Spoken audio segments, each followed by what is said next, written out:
Oh, it feels so good to be president. Finally, after years of waiting, I get to put my policy into action. Agrarian democracy, here we come. That's great and all, Tom, but we need more land to farm. That's okay, we can talk with our French allies. Yeah, so, here's the thing. France is blocking us from trading in New Orleans. Why would they do that? Apparently some guy named Neapolitan. You mean Napoleon? Yeah, that guy. He's threatening to close down our access to this port city. That's like one of the major trade routes. How are people in the West supposed to send their goods? All their produce will go bad by then. I don't know what to tell you, Tom. Here I've been pro-French this entire time, and now some short twerp from France is gonna threaten my vision for the United States? Actually, Napoleon isn't that short. He's actually average height. See, people often perpetuate myths like these throughout history, and they come to accept them as facts, but in reality, they aren't actually true. Also, did you know that Washington didn't even have wooden teeth? But actually, his dentures were made up of things like ivory, gold, lead, and even other human teeth. I'm also sensing you don't care, so tell me what I need to do. Why don't you go to France and see if you can negotiate something with Napoleon? What are we negotiating? Well, if Napoleon doesn't want to share this port, maybe we'll just buy it from him then. All right, well, how much money do I have to work with? $2 to $10 million. Also, I want Florida. Are you sure you want me to buy Florida? I've heard some pretty weird things that have happened down there. My cousin actually just told me the other day about how a guy married an alligator. That's the point. I'm hoping they'll just throw in that territory since they don't have to deal with it anymore. Right, smart thinking. Okay, I'll see what I can do. Bonjour, Monsieur Napoleon. Mon nom est James Monroe. Où est la bibliothèque? You know I speak English, right? Gosh, stupid Americans. All right, looks like somebody has a you complex. What was that? Nothing. So what do you want? Can't you see I'm busy trying to fight a war here? Well, Neapolitan, I was sent here to negotiate some territory. You see, we really want to buy New Orleans and Florida. You want to buy the place where people marry alligators? That's not a myth. No, monsieur.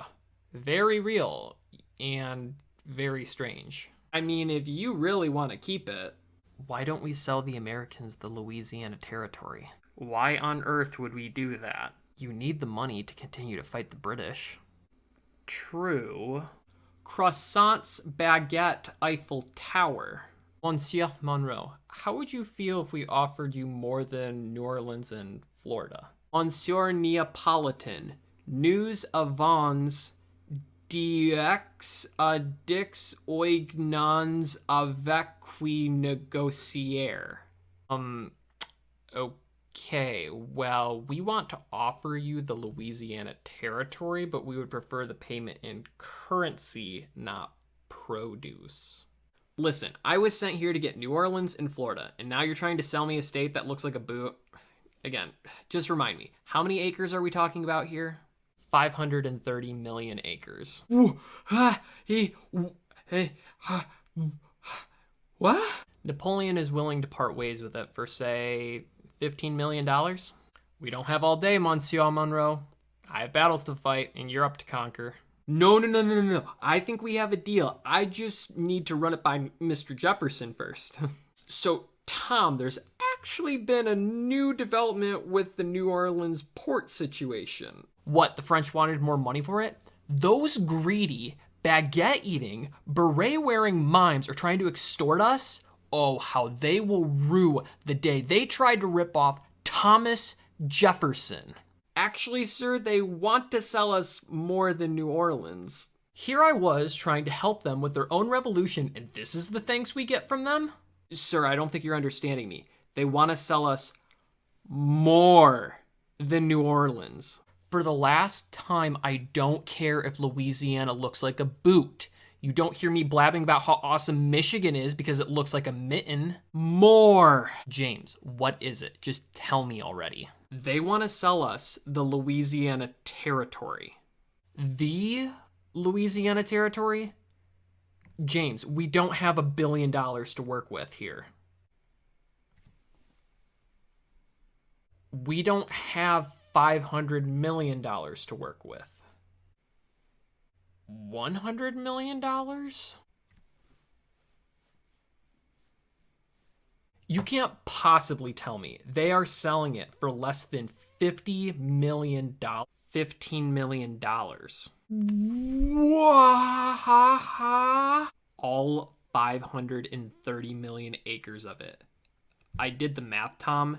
That's 4 cents per acre. See, didn't I tell you the French are the best? All those Federalists did was call them names. But did I? Nope. Good old Thomas Jefferson always believed in La République de France. Speaking of the Federalists, we have a little problem. What now? You're gonna tell me the Federalists are gonna block us from buying this territory? Those guys don't know what they're talking about when it comes to running this government. Actually, sir, buying land isn't written in the Constitution. Say what now? Yeah, for as much as you want to complain about the implied powers the Federalists talk about all the time, that's the only way this deal happens.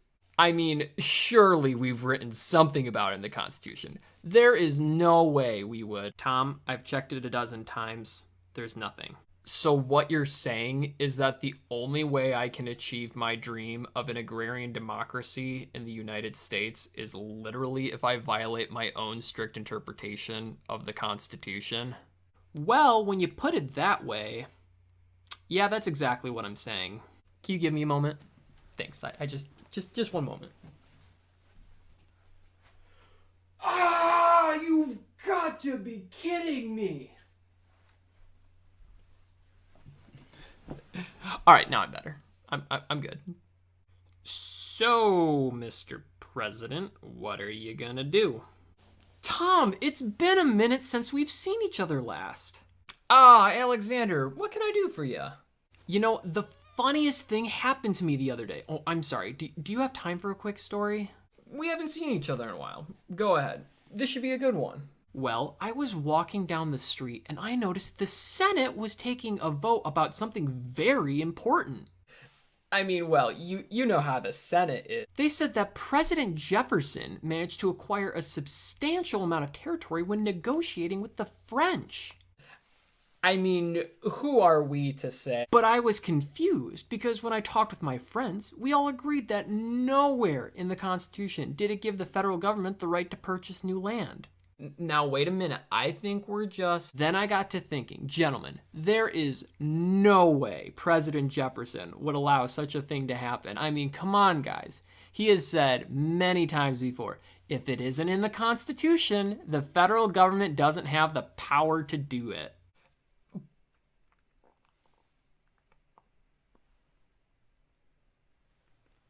You wouldn't happen to know anything about that, would you? Because that would mean a loose interpretation is necessary and, say, proper at times, and that your philosophy was kind of, what's the word I'm looking for? Oh, that's right, wrong. I plead the fifth. Well, it was great seeing you, Jefferson, and I'm so glad you were able to find a way to purchase a vast amount of land despite no provisions in the Constitution saying you have the power to do so. All right, I'll see you later. Take care, bud. Crap.